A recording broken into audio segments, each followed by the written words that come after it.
আমি যে প্যান্টটা পরেছি এই প্যান্টটার দামই আছে মেয়ে 1.5 লাখ টাকা। ভাইপো আমার কিন্তু মাথার তার তো ছিঁড়ে যাচ্ছে। আসলে ওই কুকুরের গলায় মুক্তার মালা আসলে কি মানায়? তা ও যে যন্ত্র করছে আমার এই প্যান্টটা 1.5 লাখ টাকার বেশি দাম আছে, তা আসলে কি ওর ওর ওর মূল্য কত আছে? ওর মূল্য হাটে তুললি সর্বোচ্চ 100-150, তাও নীতি হবে কিনা আমার সন্দেহ হয়। তাই এরা এই জগৎটা অনলাইন প্ল্যাটফর্মটা নষ্ট করে ফেলাচ্ছে। এই আমার এই ব্র্যান্ডের মূল্য তোরা সারা ভাঙিয়ে দেবো একদম একদম বাড়ি আসলে ভেঙে দেবো। আসলে দোষ তো উগের না, দোষ ওই যেসব হলুদ সাংবাদিকেরা ওই যে ক্যামেরা ধরে নি বসি তাই গু খাওয়ার মতো যাই।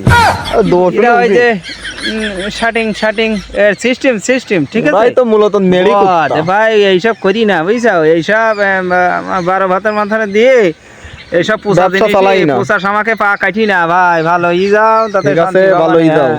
ভালো।